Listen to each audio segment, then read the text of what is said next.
I built up walls like mansions to the sky, protect my heart so it would survive. But you climbed in like no one else could do. The day I knew I needed you, I was drifting out, safe from any shore. Didn't want to get hurt anymore, but you pulled me in like no one else could do. The day I knew I needed you.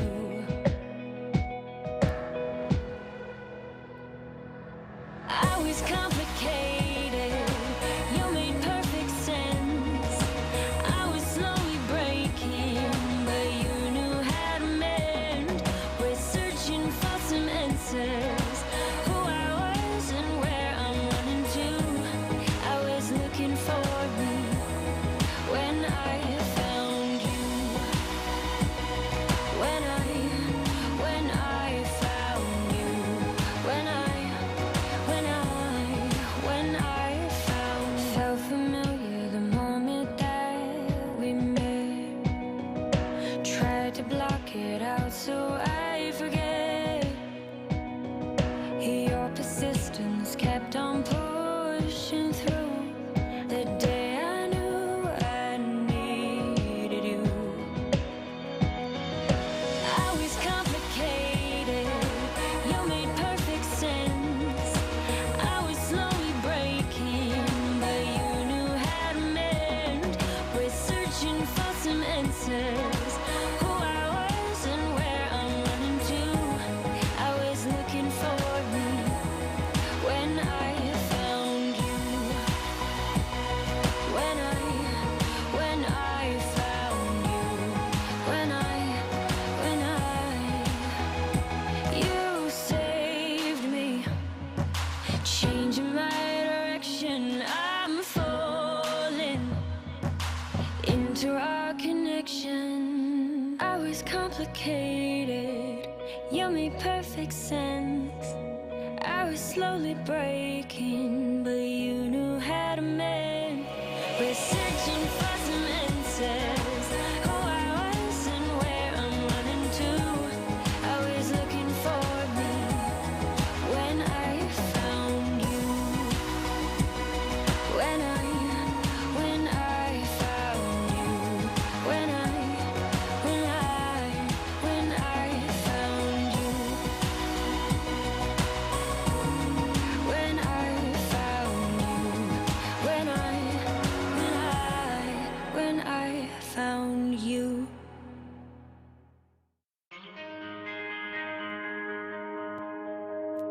Too many days in the darkness without a glimpse of the light.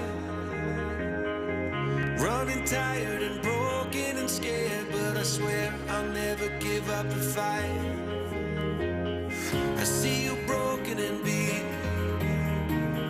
hat pulled down over your eyes. Every part of you wants to surrender, but darling, you were meant to survive. With every start, we are born again. Open your heart, spend less time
for 7.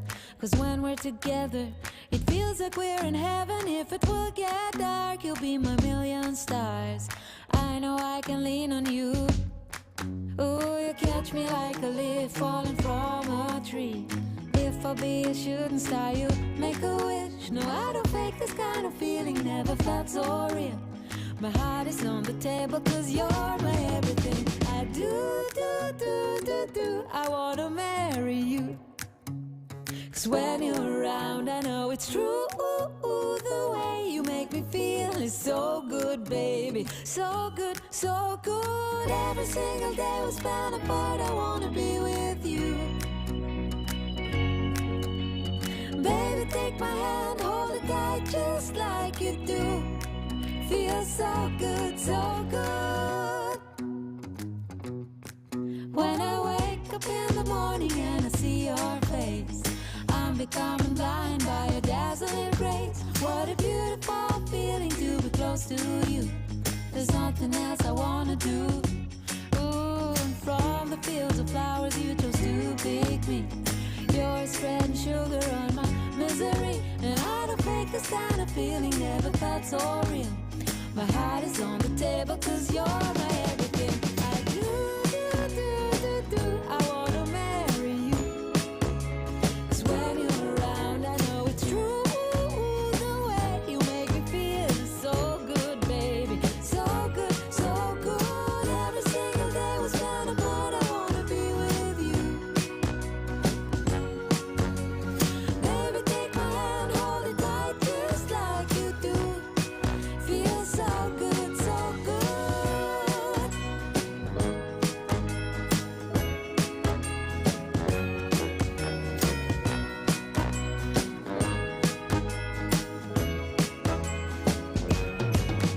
And I do, I wanna marry you. 'Cause when you're around, I know it's true. The way you make me feel is so good, baby. So good, so good. Every single day we spend apart, I wanna be with you. Baby, take my hand, hold it tight just like you do. Feels so good, so good.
Well, good evening, everyone. How you doing? I'm Lee Love. I'm your host for Photo Mentor TV. We do this every Friday night at 9 p.m. Eastern Time, and hopefully you're joining us live. If not, still appreciate you joining us on the replay. If you don't know, you can get us on facebook.photomentor.tv. You can watch there, or you can on youtube.photomentor.tv, or on linkedin.photomentor.tv. Anyway, glad you're here. Gonna have a good time tonight. Tonight is the trivia or quiz night, which is one of my favorite nights we do this, and everybody seems to enjoy it. Hopefully you will too. Try to mix it up, make some hard questions and some easy questions, and learn a few things along the way. Anyway, if this is your first time here, I want to let you know that we do a couple of things here. One of them is that the first Friday of every month, We do photo reviews, and love to have you submit your work. You don't have to submit them anytime. You don't need to do them before the the night of the review, and you don't even have to be there live for the review. But just submit your stuff anytime you want. You can do it now if you want. And this is a professional review. We'll look at your work. I will give you some feedback on it. It's not about likes or dislikes. It's about whether it's a working photo, in other words, whether it works technically as well as artistically. And they're all anonymous, so it doesn't matter if you're just starting out and you're just a brand new photographer. You're more than welcome to submit your work anyway. And so any experience, any camera, welcome, even an iPhone if you want. So anyway, it's a lot of fun. People seem to enjoy it, and I think they find the feedback very, very helpful, as opposed to just posting some stuff and not really not knowing who is reviewing your work. Also, if you're a social person and you're on Facebook or Twitter or YouTube or Instagram, you're welcome to, we'd love to invite you to join me there as well. Be sure and like or or follow one of the sites that you go to, and we'll definitely follow you back. Love to do that as well. We update that during the week of things that are going on in the industry, and also things that are going on with Photo Mentor TV.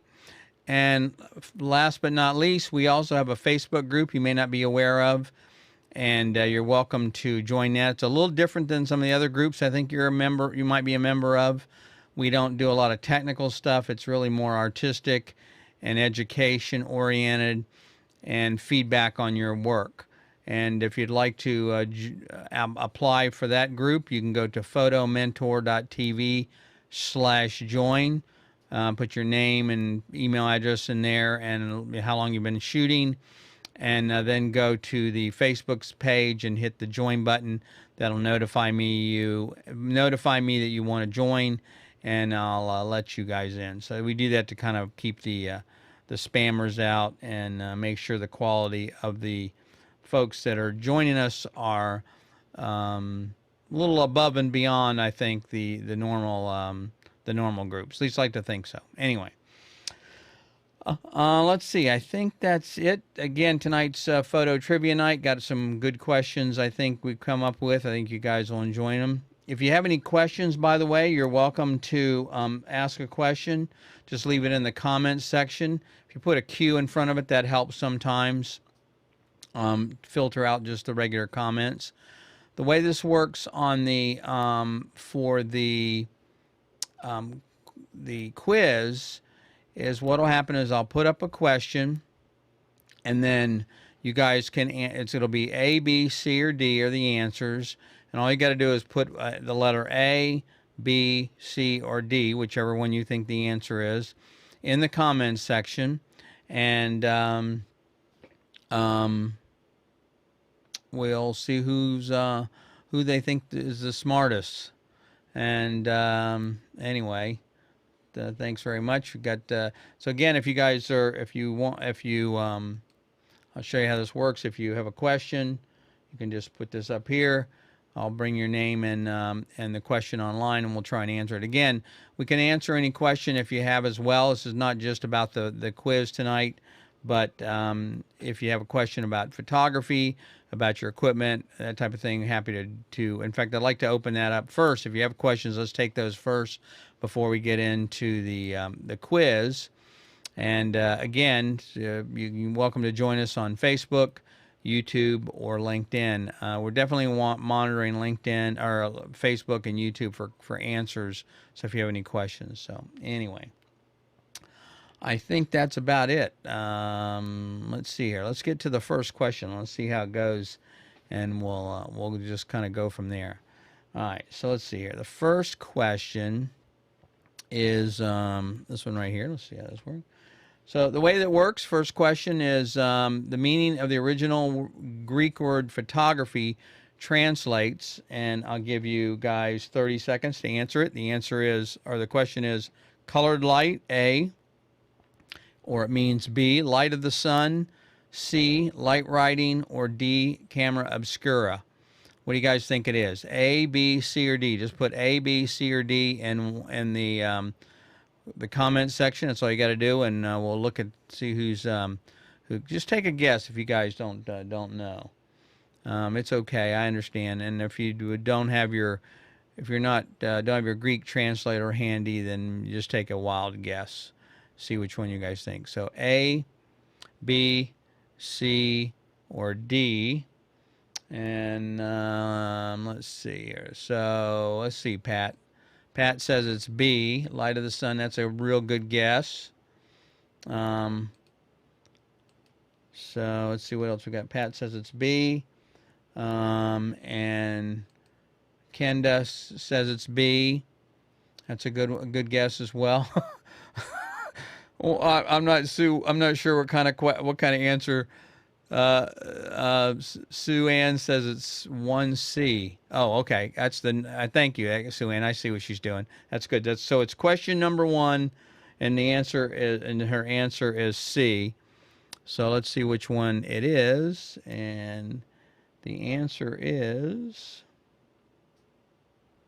Whoops. The answer is. That's not right. Sorry, I will give you the wrong one. The answer is C. Light writing. Got too many buttons here I'm hitting. So Sue Ann had it right. And the way this works is I'll give you a little bit of background on it.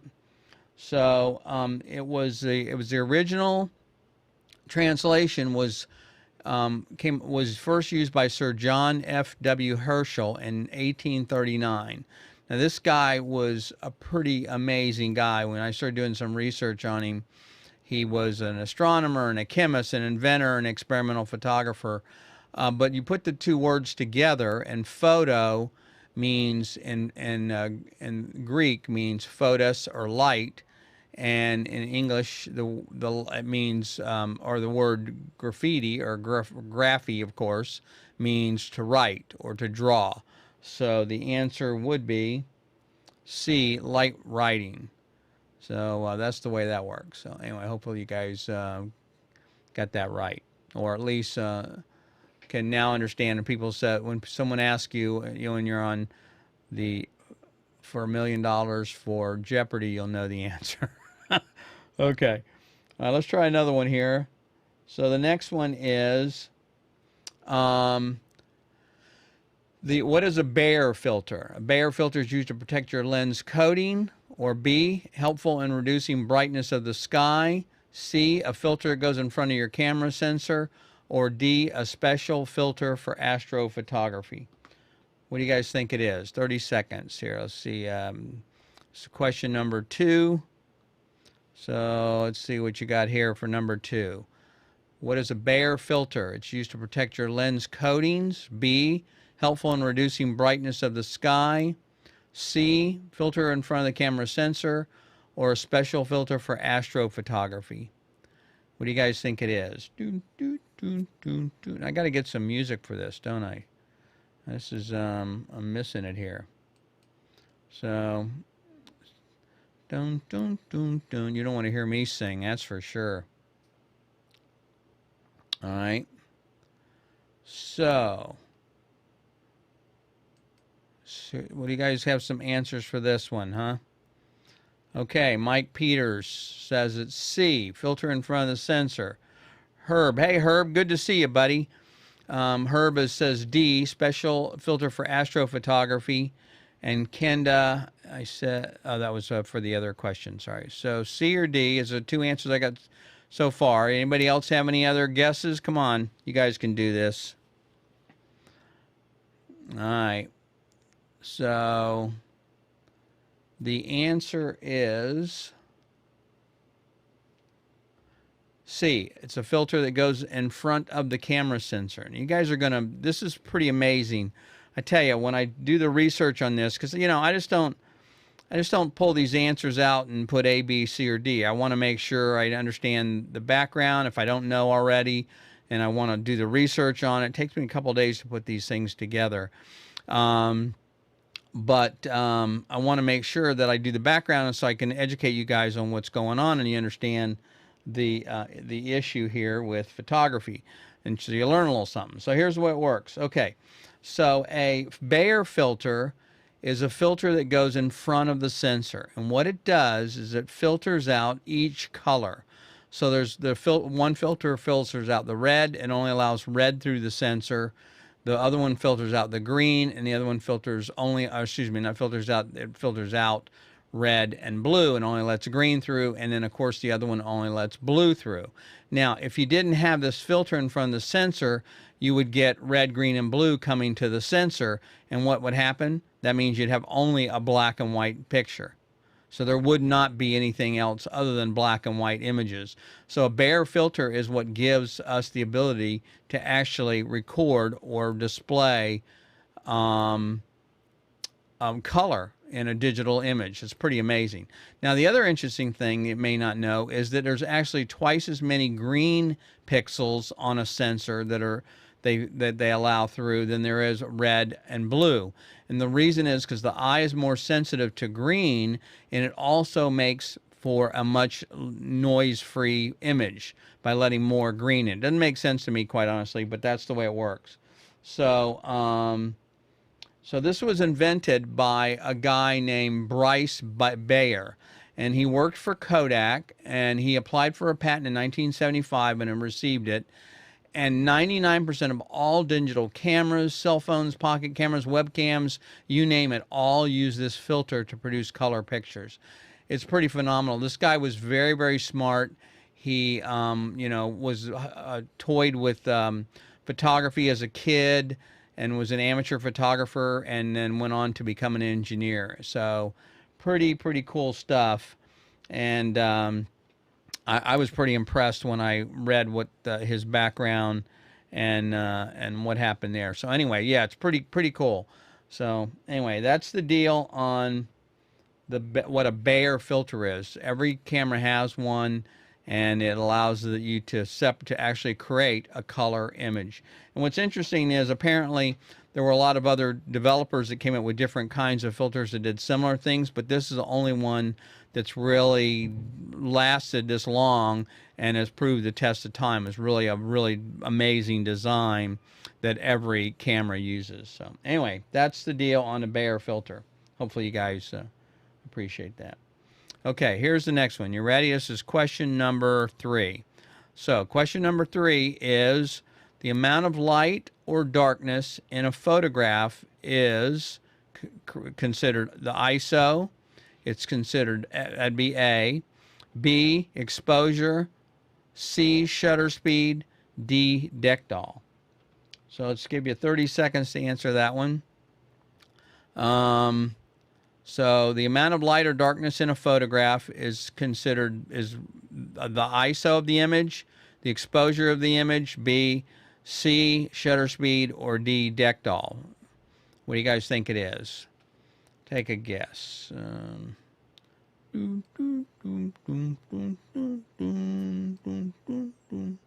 Okay, so Sue Ann says she thinks it's B for question number 3.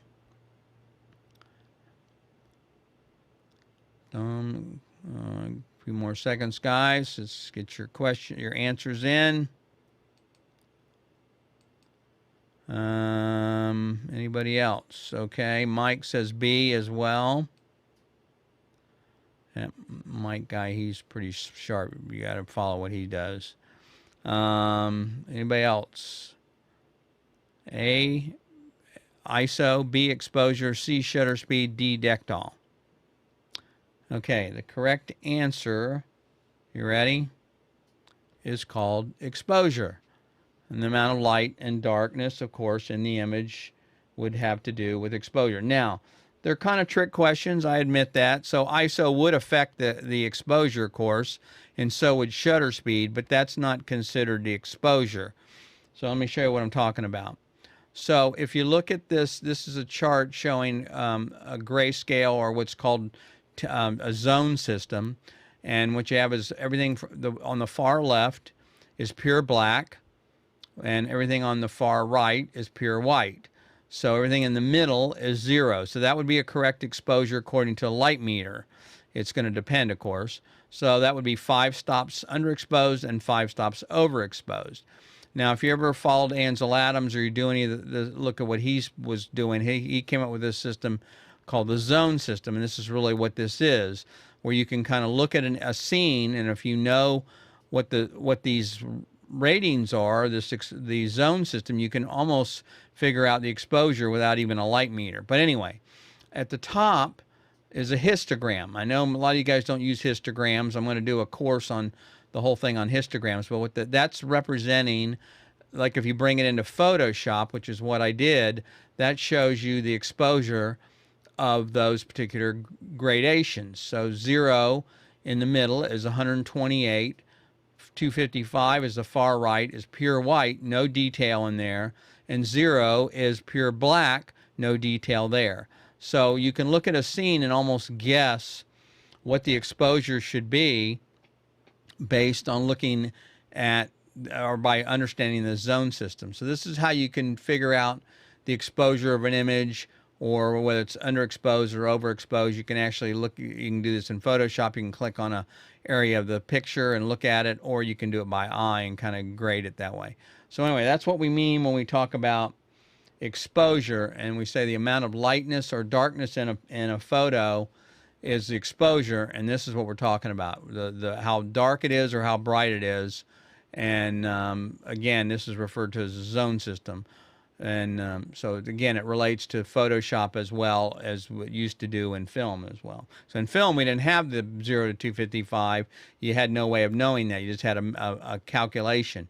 So if you wanted something to show up as a 2, a +2, then you'd have to figure that out using your light meter and kind of judge if you want a scene. If you know a cloud is going to be, have some detail in it, it's probably going to be a 2 or 3. You'd expose for the cloud, the rest of the scene's going to fall in. Anyway, I don't mean to go into too much detail here, but that's the deal on exposure and why it's called exposure. So, okay, let's see here. All right, so the next one is the color of light is measured in A, lumens, B, foot candles, C, flux, D, Kelvin. So when you look at, when you're either adjusting your camera, or even if you're looking at a light bulb, if you go to Home Depot and you buy a light bulb, there's usually some number on there, and it's usually measured in one of these things, maybe a couple of them actually, but that's going to tell you what the color temperature is, how warm it is or how cool it is based on this number. And this is a rating that it gives it, and it's either going to be in lumens, foot candles, flux, or Kelvin, and that's going to be measuring the temperature of the light. So the color of the light is measured in one of these measurements. Which you guys think it is? I forgot to start the timer. Oh well, we'll just assume it's going to be 30 seconds. I got to automate that. Do that next month. So, color of light is measured in lumens, foot candles, flux, or Kelvin. Okay, Herb says correction. Oh, I didn't hear this. Herb says it's D. Okay. Come on, guys. You got enough time now. You could have looked. You could have Googled this. You're not allowed to cheat, but I know you could have. All right. All right. Here we go. I'm going to give you the answer. You ready? The answer is D. Pat says D. Good answer. Tony says D. Okay, and the answer is D, Kelvin. So not Calvin Klein, but Kelvin. And the reason, and so what happens is, if you look at this, so this is the way it would look here. And I know, if you look at your camera, it's going to tell you the same thing. So you have, or if you use Photoshop, you're probably familiar with this. But if it's a candle or something, a very warm light, then that's going to have a lower color temperature. Generally, when you go and buy a light bulb or an incandescent light bulb, those are around 3,200 degrees Kelvin. And if it's daylight balance, it's usually around 5,600 to 6,000 degrees Kelvin. And most of the time, you're not going to see anything any higher than that. But it's also, LEDs are also now available in these same tones as well. and they're able to actually adjust them. Some of them you can control the color temperature of the LEDs. Almost, I don't know of any flashes, strobes that are anything other than daylight. So those would be around 56 to 6300 degree Kelvin. And what you do is if you want to use a strobe, but you want to make, let's say you're trying to light a birthday party or candles or something, and you don't want it to look all blue, what you do is you take that 5600 degree Kelvin flash and you put a filter over it. It's called a CTO gel, and you put that gel over it, and it will convert it from a daylight balance to a 3200 balance. So anyway, and again, whoops, sorry, wrong one. Oh, darn. Really? How come I thought I had another one here? I guess I didn't. I must have messed up somewhere. Darn, I had another slide about this guy, Kelvin. This guy was our genius. The stuff that he came up with, pretty amazing. So anyway, all right, so we'll just keep going. So the next one is the human eye is roughly equivalent to a focal length of a 50 millimeter lens, a 10 millimeter lens, a 22 millimeter lens, or a 98 millimeter lens. So this one was a pretty interesting one for me to do some research on. I didn't realize there's as much going on here, but apparently there's a lot to do in the way it relates to the human eye. But it's either going to be a 50 millimeter lens, a B, a 10 millimeter lens. Oh, I'm not putting them up on. Okay, I see Sue says we're not seeing all the FB on FEMIX. I am seeing I'm seeing them over here. Maybe I'm not seeing them. Okay, so well, here we'll do it this way. So so Kenda says it is a C. Whoops, wrong one, wrong question. Sorry, Kenda, got to push the button. There we go. Kenda says a 55 millimeter lens. Sue says no idea. Anybody else? I don't know why some of the answers are not showing up. But I think I'm seeing them here. Okay, Mike Peters says it's A. Let's go back here. 50 millimeter lens. And anybody else? A, B, C, or D?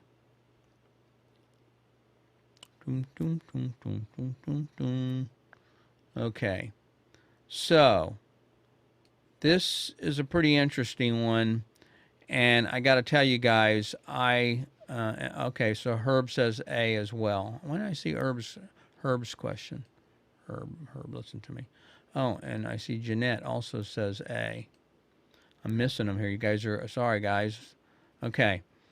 Thanks, Sue Ann, for catching Herb's question. And Tony also says, okay, here's the answer, you guys, and it's going to surprise you because it surprised me.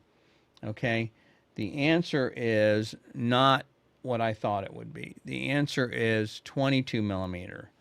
Now, I didn't understand this. I've always been taught that a natural lens was a 50 millimeter, but apparently it's not.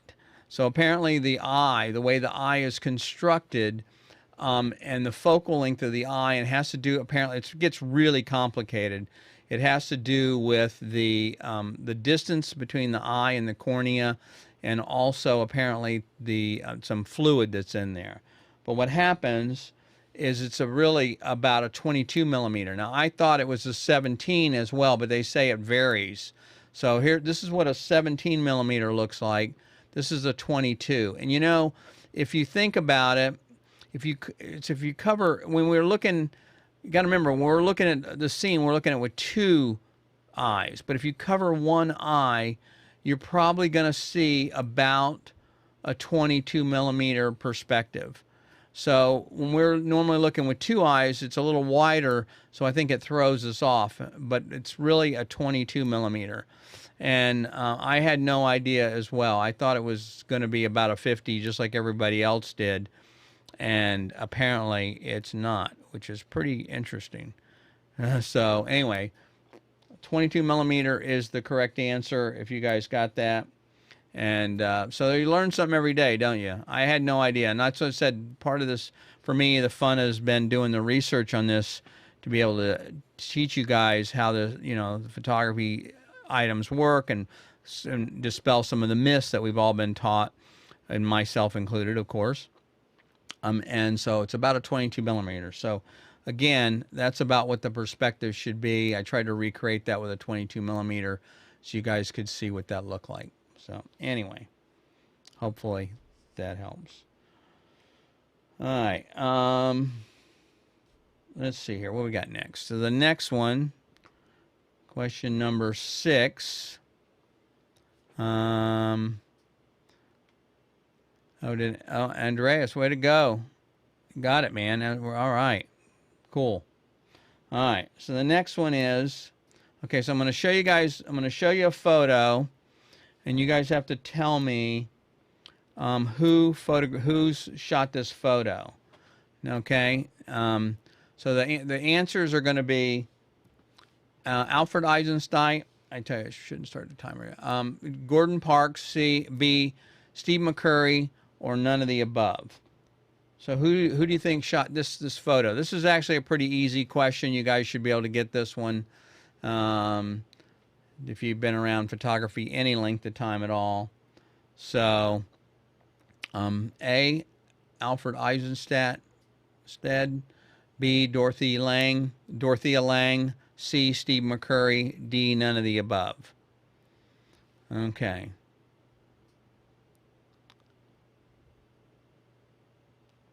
A, B, C, or D? What do you guys think?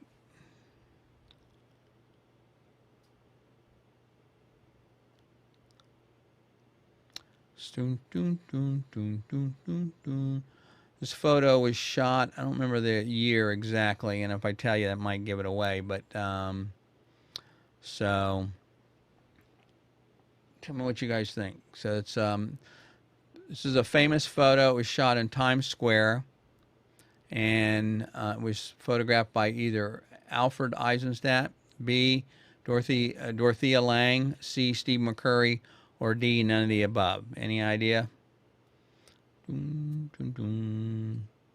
No guesses, huh? All right.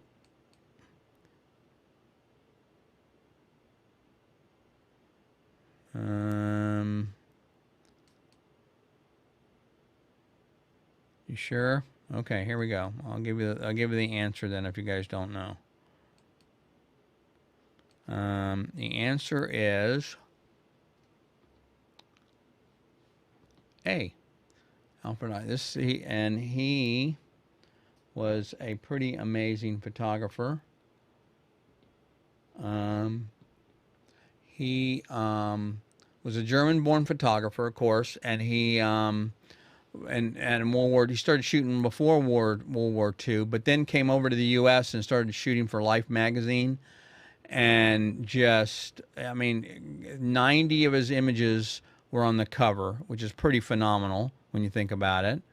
And he was published more than 2,500 of his photo stories were published. And these pictures here you might have already seen, not known they were photos of his, but of course, first one being Einstein, Marilyn Monroe, and I don't know who the gentleman on the ice skates are there. But anyway, so these are pictures I've seen. I knew the one from Marilyn Monroe, and the one in the in Times Square was his, but I was not aware of these other ones. I'm familiar with them. I'd seen them, but I didn't know that was his work. So pretty cool stuff. Okay, sorry, that one maybe was a little bit too obscure. I think the rest of them are going to be even worse, maybe. Maybe not. Okay. All right, here we go. Let's do another one. All right. So this is question number 7. All right. The camera is an instrument that teaches people how to see without a camera. And who left this? Whose quote is this? Ansel Adams, which it sounds like it could be somebody. Annie Leibovitz. I think I spelled that wrong. I did. Paul Strand, sorry, Annie, or Dorothea Lange. The camera is an instrument that teaches people how to see without a camera. And one of the things I liked about this quote is that it reinforces what I talk about all the time, and that is that you don't need a camera to learn how to see. In fact, you should be able to do it without a camera, because we can take pictures anytime we want, regardless if we have a camera or not. All right. So who do you think said this quote? Camera's an instrument that teaches people how to see without a camera. Either Ansel Adams, B, Annie Leibovitz, which I misspelled, sorry Annie, C, Paul Strand, who's also another famous photographer, or D, Dorothea Lange. I'll tell you what, I keep forgetting to hit the timer, but we'll just give you guys a couple. Okay, Jeff, Herb, and Andrea say A. Why is it I'm not seeing these, Sue Ann? I don't know what's going on here. That's killing me. I wonder where you guys are posting these. Maybe not in the same. Maybe I think what's happening is you're posting them in a different, not in the same one that I'm looking at. Okay, Mike says B. Herb says A. Okay, the answer is, you guys are not going to like this. Their answer is Dorothea Lange. I have to tell you, and honestly, it sounds like something that Ansel Adams would have said, and I'm sure he said something similar to this. But in this particular case, this was her. And what she said was,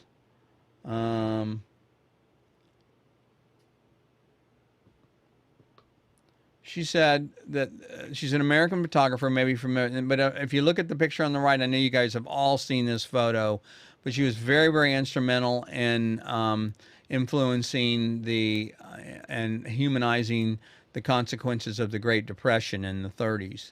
But what's interesting is if you look at her on the left, she reminds me a little bit of another woman who was had an influence on me as a photographer, and I talked about, I think, last week, and that was, or the week before, I guess it was the week before, and that was Margaret Bourke White.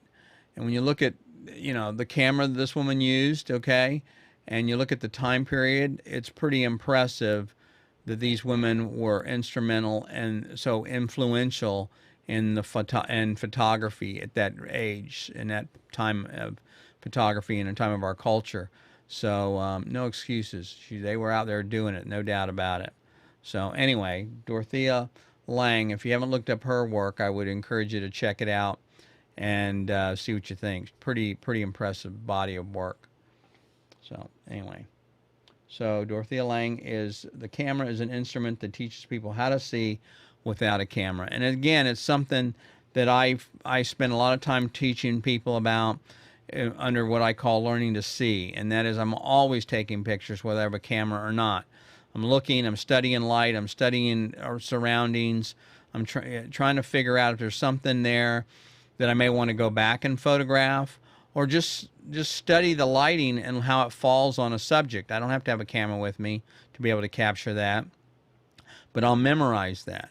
And I'll memorize, oh wow, when I see the light coming from the side of something, it casts a shadow and gives more texture. So if I have a subject that I want to make sure has texture, whether it has a lot to it, or if it's a wall or a piece of material or a product, then I want to light it from the side. And you do that by learning, and by learning to see, by learning light. And you don't have to have a camera to do that. You can be taking pictures anytime, not 24/7, but almost, when you're not sleeping, of course. And so it's definitely a good habit to get into, and definitely something that will make you a better photographer, I promise. Okay, so let's see what else we got here. So the next one, is okay, so the next one is, this is celebrities who are accomplished photographers. Tell me which of these celebrities are accomplished photographers. It'd be Jessica Lange, who's an actress, if you're not familiar with her. Jeff Bridges, a lot of people know him. He's also an actor. Lenny Kravitz, who's a guitarist, and that's a band. Or all of the above. Which one do you think these people are as a accomplished photographer outside of their own celebrity category that they normally see? Hey, Jeff, good to see you, man. Yes, Herb is the man. I didn't know you knew him. I met him just a few weeks ago, last week or so. And so my network is expanding. You guys, pretty impressive group of people. I tell you what, let's just start the timer now that I've babbled on here. So celebrities who are accomplished photographers would be A, the actress Jessica Lange, or B, Jeff Bridges, or C, Lenny Kravitz, who's a guitarist, or all of the above. What do you guys think? Take a guess. Okay, so Jessica. Hi, Jessica. Nice to see you. Jessica says all of the above. And let's see if she's right. Anybody else? Kenda. Hi, Kenda. Nice to see you. Kenda says Jessica Lange. And Sue Ann says, Tony says B. And Mike says D. And Herb and Jessica also say D. Okay.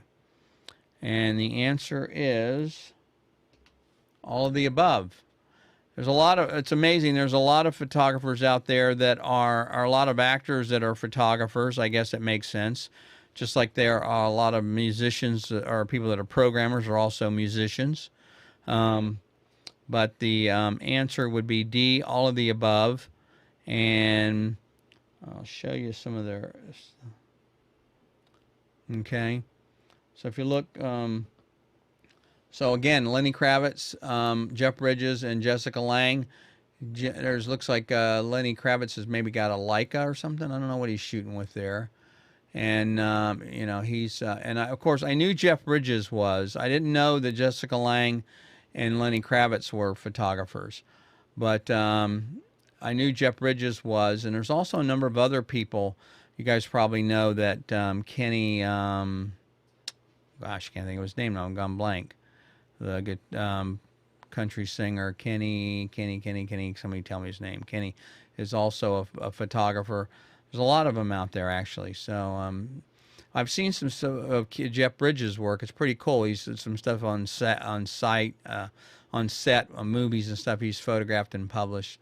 And then Jessica Lange had a show in New York of some of her work as well. So all of them are apparently accomplished photographers and have had their work published. So pretty cool. Yeah, I agree, Tony. Lenny is a pretty accomplished musician, photographer, and actor. He's apparently really, really well respected as a guitarist, and so as well. So anyway, that's the deal with Lenny Kravitz and Jeff Bridges and Jessica Lange. So hopefully you guys, I didn't know that at the time, so it's kind of cool. Okay, let's see. So the next one, this is another question here. Give you time to catch up. This one is Photoshop 1.0 was first released for what computer? Okay, when it came out. It was released for the Mac, for Windows 95, for the Atari, or for the Amiga. Which computer was Photoshop 1.0 when it was first released? Which computer was it for? Any ideas, guys? And I'm going to show you. So A, the Mac, B, Windows 95, C, Atari, D, Amiga. So while you guys are looking at that, check this. So here is a version. I started on version 2.5, and this is version 3.0. This is the only box I have. But, of course, the only reason is because, you know, I only started using Photoshop when I was like 5 years old. That's the only reason I still have this and why I have the early version, because I'm so young. but so don't use that to figure out my age. So anyway, so that's version 3.0, and this is 1.0. So anybody have a guess? A for the Mac, B for Windows 95, C for Atari, or D for Amiga? It was released in, if it helps, okay, so Andrea says B, Mike says A, Jessica says B, Herb says A, Jeff says A. Okay, cool. And thanks, Sue Ann. I appreciate you relaying that. I think they're replying to one of the other posts. That's what I was talking about instead of the event. That's why. Okay, the answer is A, the Macintosh. So, if you look here, and Kenda says A. Guys are pretty smart. Try to trick you, but it didn't work. So the Mac, it was released for the Mac SE or the Mac Classic. It was 1990, and I actually, if you look here, this is the same Macintosh. This is actually a Mac SE. It's a Mac Classic. That's a working Mac that I had when I was working at a company, before I was working at a company. And that was the Mac that I used when that I used the Photoshop 2.5 is the first version I started using. I was not there for version 1.0, which was probably pretty rudimentary. But anyway, it's come a long way, and it's a pretty impressive program. But to think that it ran on that computer, which had, oh man, it didn't have much memory in it. I forgot how much it had in it, to be honest with you. But anyway, I should fire that thing up. It still runs. I have all the accessories for it. So anyway, so that is the deal. So the answer was A, Mac. 1.0 was released in 1990. Okay, last question is, you ready? Okay. The idea of HDR photography was first created in when? It was first created in 1998 in Photoshop CS2, and by using film in 8B 1850, by Kodak in 1901, or by Polaroid in 1936. HDR photography was first created in A, 1998 in Photoshop, B, and film in 1850, C, Kodak 1901, Polaroid 1936. What do you guys think?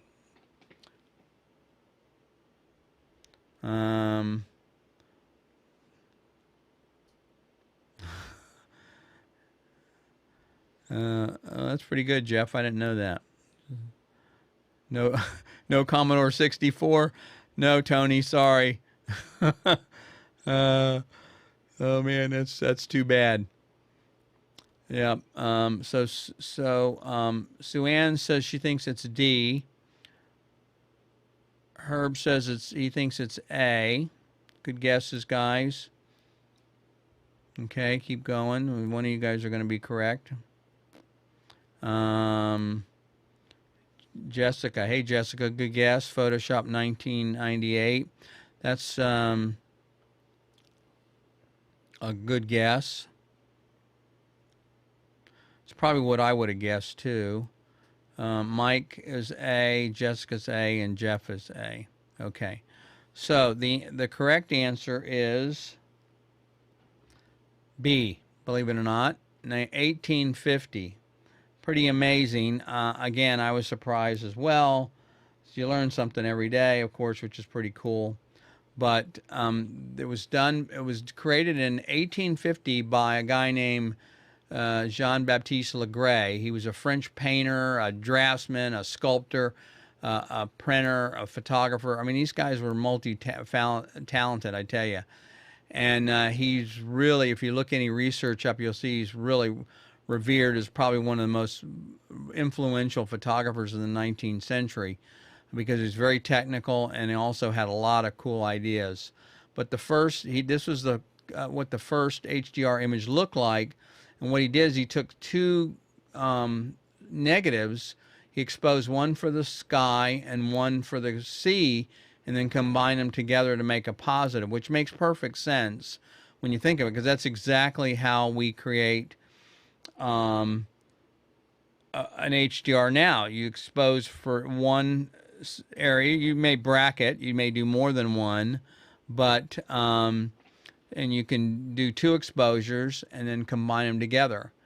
Now, you guys that guessed A were partially correct, and I'd say that's kind of a because that's when HDR was first introduced into Photoshop.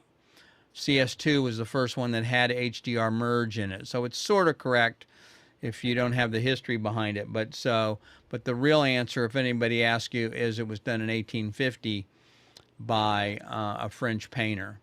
So pretty cool stuff to be able to do HDR that long ago. Which kind of the thing that I thought of this when I was going through some of the research and looking at some of the stuff is that we think we're so darn smart, don't we? We're so sophisticated and we've got all these, technology, and but yet there are people that were doing the same stuff that we think is new and innovative, hundreds of years ago.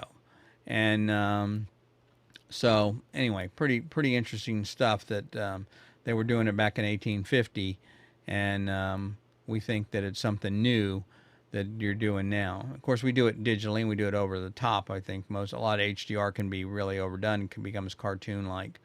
So anyway, very, very cool. Okay, that is it for the questions. Hope you guys enjoyed that. Any questions you guys have you want to throw out tonight on any topic, any of the anything that I can go into more detail if you want on some of the questions tonight, if you want.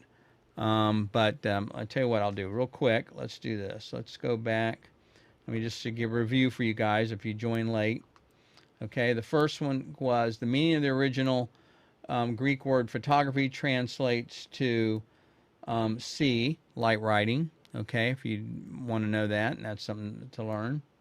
The second one is, what is a Bayer filter? And a Bayer filter is something that goes in front of the sensor of the camera, and every camera has one. Whoops. Go back here. Show you this.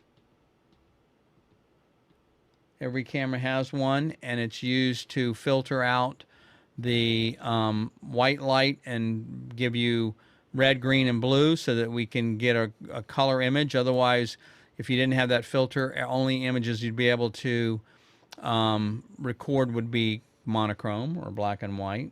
Okay, so that is the answer for the second question tonight. The third question was, what's the amount of light or darkness in a photograph is considered A, ISO, B, exposure, C, shutter speed, or D, Dectal?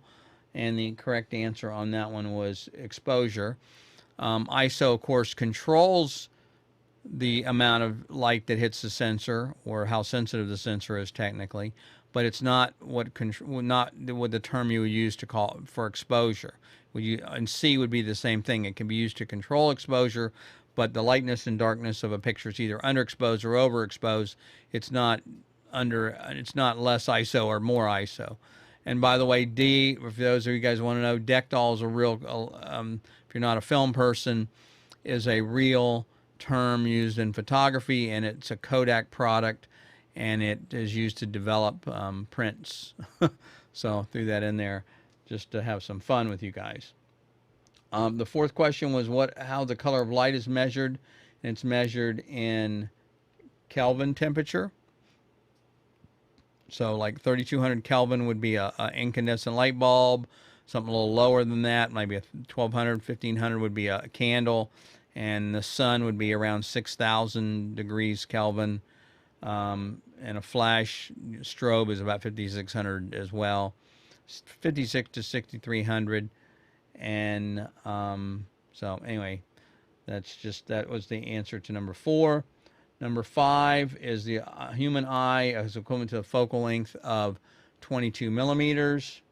That was number C. If you guys missed that one. And that was a surprise because I always thought it was 50 millimeters. And Mike says it could be the field of view, which is sort of correct. Kind of, you know, to be technical, well, if you look it up, you'll see. I'm not going to bore you with the details now, but there's a little more to it than that. And also, what was this photo here that I showed you guys? Who shot this photo? And the answer on this one, let me show you, was this one right here. Who shot this famous photo in Times Square? And the answer on that one was A, Alfred Eisenstein. And the next one, 7, was whose quote was this? The camera is an instrument that teaches people how to see without a camera. And that was Dorothea Lange. Great quote. Really, definitely something worth learning and understanding, because we don't have to have a camera with us to take pictures. You should be learning to see images everywhere you go, whether you have a camera or not. And the next one is 8, celebrities that are accomplished photographers. And is it A, Jessica Lange, B, Jeff Bridges, C, Lenny Kravitz, or all of the above? And it's A, B, C, or D, all of the above, I guess, would be the way to do it. And number 9, Photoshop 1.0 was released in 1990 on the Mac, Windows 95, C, Atari, or D, the Amiga. And the answer was A. It was released on the Macintosh, and it was the Mac Classic or Mac SE in 1990. Okay, and the last one is the idea of HDR was first created when? In 1998 for Photoshop CS2. B, film 1850. C, by Kodak in 1901, or Polaroid 1936. And again, the correct answer is B, but if you did look it up, you're going to find out that Photoshop did include HDR merge in 1998 in version CS2. So that can be a little bit misleading. And the photo the first HDR image was done on film by sandwiching 2 negatives together, one exposed for the sky, one exposed for the sea, by a French photographer and painter named Legray. So anyway, I hope that helps you guys learn something as well as have some fun. Any questions you guys have? Why are lenses round but the pictures are square? Oh, good question, Mike. The reason is because they have to take the light and they have to focus it and to cover the sensor. Okay, so the light comes in, and light is going to, if it was square, you'd get vignetting, but because it's round, okay, it comes in, and then they use the lenses to take and adjust the light so that it covers the entire sensor. And that's why there's so many elements in there, by the way, because those elements have to be able to take and refocus the light, and it's the amount of light, or the area of the light that this covers, is called the circle of confusion, and which is a good reason probably.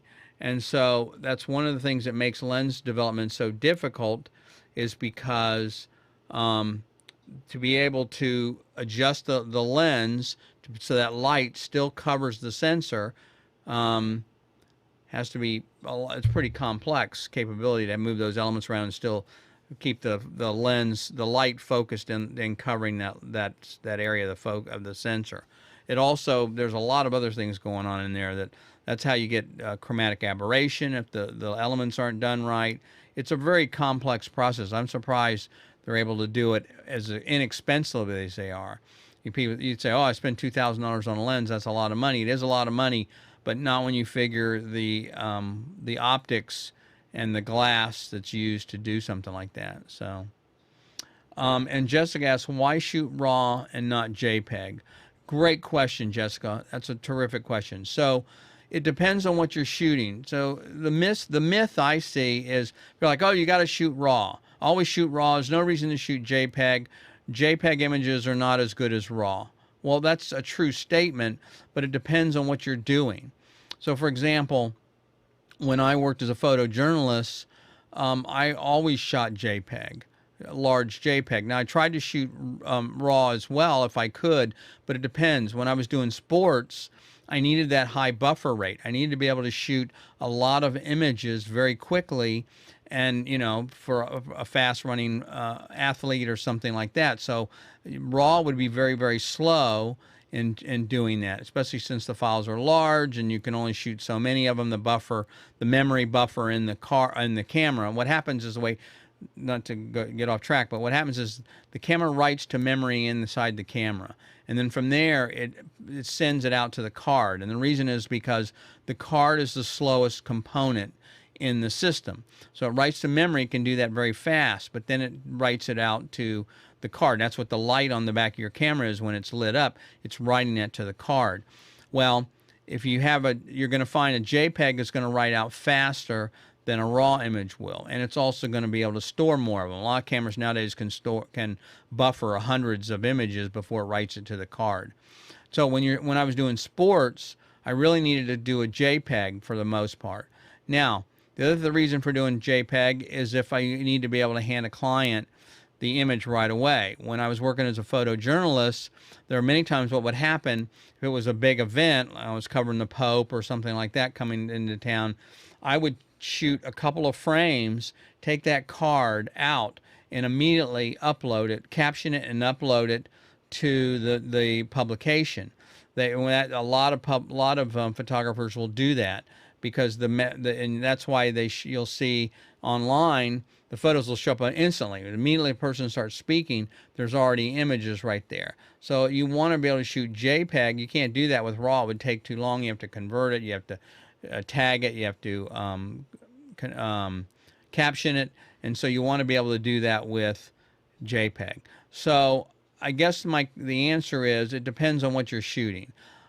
Now, the kind of work I do, I'm a commercial photographer, so I'm used to doing product photography or advertising or magazine work. I always shoot back up. I always shoot RAW because I know I'm going to come back and I'm going to process those images on my own system. Okay, but if I had to upload those to the magazine right from the location, then I would do JPEG. So it just depends on what you're going to do. Also keep in mind that a RAW image is typically a 12-bit or 14-bit color image, whereas a JPEG is a compressed 8-bit image. So there's not as many colors that are in a JPEG image as there are. The color palette is less than a RAW image. So if you can shoot both, it's nice. Only if you have to upload or deliver the JPEGs. But if you're going to go back and process them, then you can shoot RAW. You don't need to do that. It's the way I do it. I convert everything to JPEG when I'm going to send it to the client, but everything is shot in RAW because it gives me more control. It's not so much about fixing things. You want to get it as right in the camera as possible. And I apologize here. I should be doing this here. You want to try and get it as correct as possible in camera. You don't want to be trying to fix it in RAW, but if you do, RAW is going to give you a little bit more latitude. You have more dynamic range, and so there's a little more you can do. You can work with an image if you especially want to do a large print or something down the road. Maybe if you get an amazing image and you want to do something differently with it, then it is helpful to have that as RAW. So, okay. Kenda says, good question, by the way. Hopefully that answered.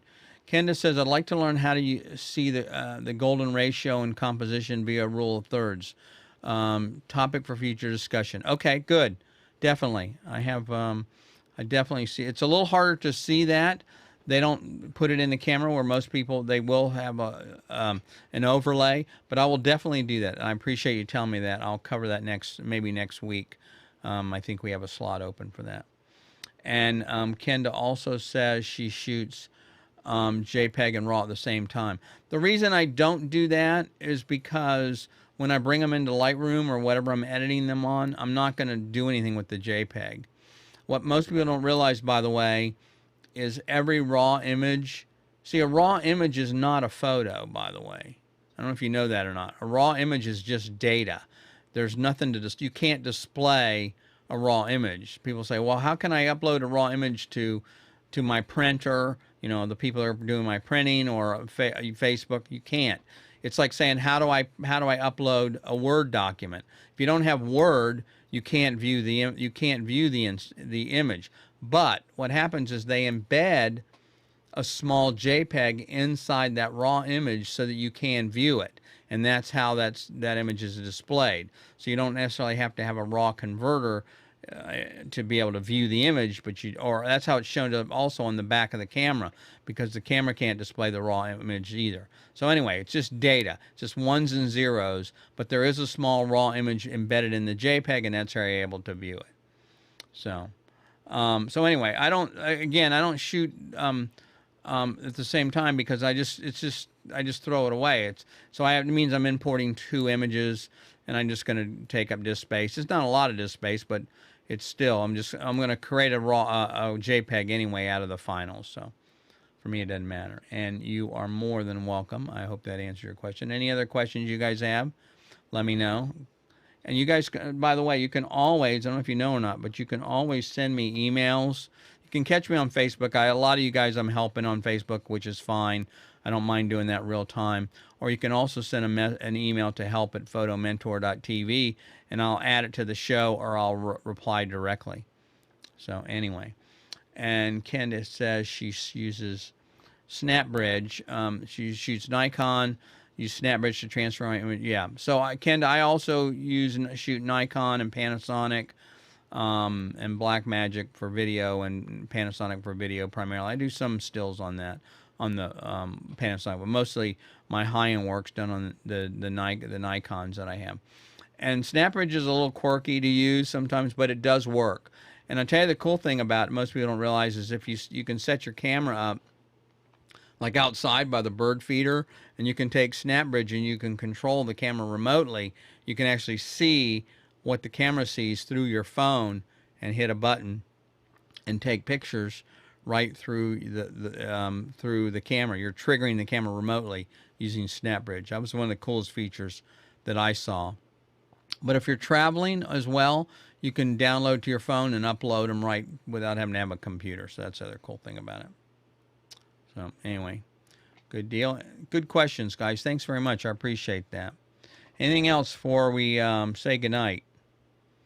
We'll assume that's going to be it for tonight. So, guys, hey, listen, I want to thank you guys. I really appreciate you being here. It means a lot to me. I know that you guys have a lot going on, and it's a busy evening, but I appreciate you watching, whether you're watching live or even if you're watching on replay. Anyway, it means a lot to me that you're here. I appreciate it. And if you don't mind, liking the page, sharing it with somebody else, or subscribing to the YouTube channel, that'd be great. I'd appreciate that as well. Anyway, thanks again. You guys have a good evening, and we'll see you next Friday.